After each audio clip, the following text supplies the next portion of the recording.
तब यह है कि वह छात्र हित को ही सर्वोपरि रखे और उसी के अनुसार काम करे, अपने प्रधानाचार्य का चारों ओर गुणगान करता रहे, अपने करों के द्वारा अपने प्रधानाचार्य व स्कूल की प्रतिष्ठा को बढ़ाए, वह पाठ्यक्रम को पूरा करने पर विशेष ध्यान दे।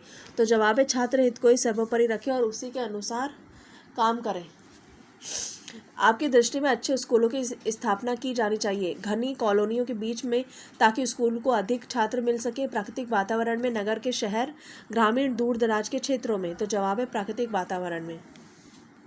हमारा 221 क्वेश्चन है, शिक्षकों के चयन में चयन बोर्ड को प्राथमिकता देनी चाहिए। पिछड़ी जाति के लोगों को, अल्पसंख्यक समुदाय के लोगों को, सभी वर्गों के लोगों को उनकी अभियोग्यता एवं अभिवृत्ति के आधार पर महिलाओं को। तो जवाब है सभी वर्गों के लोगों को उनकी अभियोग्यता एवं अभिवृत्ति के आधार पर। 222 क्वेश्चन है, मैं शिक्षण अधिगम प्रक्रिया में टीवी, कंप्यूटर आदि के प्रयोगों का अच्छा समझता हूँ, ठीक नहीं मानता, इसमें समय बहुत नष्ट होता है, उचित एवं आवश्यक समझता हूँ, इनमें से कोई नहीं। तो जवाब है उचित एवं आवश्यक समझता हूँ। अध्यापक की दैनिक दिनचर्या का अंग होता है दैनिक रूप से वाचनालय जाना तथा पत्र पत्रिकाओं का अध्ययन करना, छुट्टी के दिनों में धार्मिक स्थलों पर समय बिताना, छात्रों में अधिगम की दर को बढ़ाने के लिए निरंतर चिंतनशील रहना और कक्षा में नए नए प्रयोग करना। ए और सी दोनों। तो जवाब है ए और सी दोनों। हमारा 224 क्वेश्चन है, पढ़ाते समय कक्षा में अध्यापक का विश्वास कब डगमगाता है? जब वह छात्रों की रुचि को बढ़ाने के लिए युक्तियों का प्रयोग नहीं करता, जब उसकी छात्रों पर पकड़ नहीं होती है, जब वह पाठ की पूरी तैयारी करके कक्षा में नहीं आता, ये सभी। तो जवाब है जब वह पाठ की पूरी तैयारी करके कक्षा में नहीं आता। निम्न में से कौन सा काम एक शिक्षक के लिए बिल्कुल अनुपयुक्त है? शिक्षक का जनसेवी होना, शिक्षक को छात्रों की समस्याओं के हल मात्र से ही रुचि होना, शिक्षक का कक्षा में हर सप्ताह टेस्ट लेना और कॉपियों का मूल्यांकन करना, शिक्षण के महत्व को कम करके उपरोक्त कोई काम करना। तो जवाब है शिक्षण के महत्व को कम करके उपरोक्त कोई काम करना। हमारा 241 क्वेश्चन है, अध्यापक की जीवन शैली किस आदर्श के अनुरूप होना चाहिए? सादा जीवन, उच्च विचार, एकांत प्रिय जीवन, खाओ पियो मौज उड़ाओ, इनमें से कोई नहीं। तो जवाब है सादा जीवन, उच्च विचार। हमारा 242 क्वेश्चन है, माध्यमिक स्तर तक की शिक्षा का नियंत्रण वास्तव में किसके हाथ में होना चाहिए? तो इसके विकल्प हैं ग्राम प्रधान या नगर पालिका चेयरमैन, केंद्र सरकार के हाथ में, चुने हुए प्रतिनिधियों के माध्यम से समुदाय के हाथ में, राज्य सरकार के हाथ में। तो जवाब है चुने हुए प्रतिनिधियों के माध्यम से समुदाय के हाथ में। हमारा 243 क्वेश्चन है, यदि प्रधानाचार्य आपको कुछ अतिरिक्त जिम्मेदारी दे दें तो आप उसे सहर्ष स्वीकार कर लेंगे, उसे शिष्टतापूर्वक लेने से मना कर देंगे, उसे लेकर बाद में निर्वहन से कतराएंगे, उसे तभी लेंगे जब अन्य अध्यापकों को भी अतिरिक्त भार दिया गया हो। तो जवाब है उसे सहर्ष स्वीकार कर लेंगे। संपूर्ण शिक्षण व्यवस्था में सुधार लाने के लिए निम्न में से क्या आवश्यक है? अध्यापक की अभिरुचि में परिवर्तन, सरकार की सोच में परिवर्तन, प्रधानाचार्य की अभिरुचि में परिवर्तन, पाठ्यक्रम में परिवर्तन।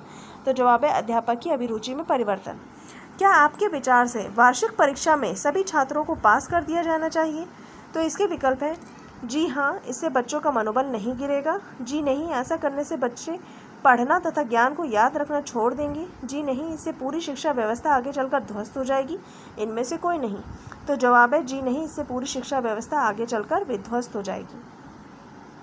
हमारा 246 क्वेश्चन है, हकलाने वाला छात्र के प्रति आपका क्या रवैया होगा? उसे उच्च शिक्षण सामग्री की सहायता से पढ़ाया जाएगा, उसके साथ सहानुभूतिपूर्वक रवैया रखना, यह समझना कि ऐसे लोगों को पढ़ना बेकार है, इनमें से कोई नहीं।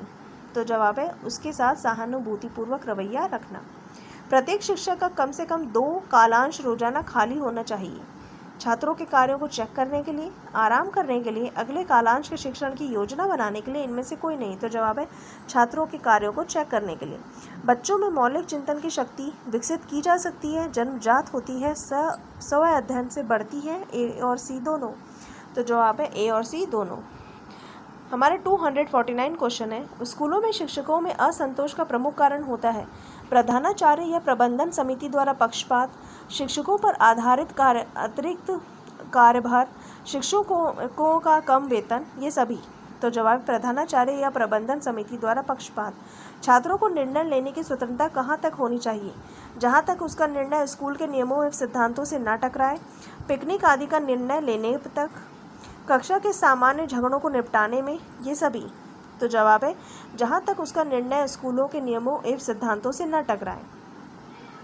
हमारा 251 क्वेश्चन है, कक्षा में छात्र छात्राओं का ध्यान विकसित करने के लिए आप छात्राओं में जिज्ञासा का विकास करेंगे, बच्चों को कहानियाँ सुनाएंगे, भाषण ठीक प्रकार से तैयार करेंगे, कक्षा में जोर से बोलेंगे। जरूर, तो इसका आंसर है छात्र छात्राओं में जिज्ञासा का विकास करेंगे। हमारा 252 क्वेश्चन है, आप परीक्षा के दौरान कक्ष निरीक्षक का कार्य कर रहे हैं, उसमें विद्यालय के प्रधानाचार्य का पुत्र परीक्षा दे रहा है, यदि वह अनुचित कार्य करता है तो उसकी अनदेखी करेंगे, परिणाम की परवाह किए बिना उसे अनुचित साधन प्रयोग नहीं करने देंगे, प्रधानाचार्य से परीक्षा के बाद शिकायत करेंगे, उसे रोकने का साहस करेंगे। तो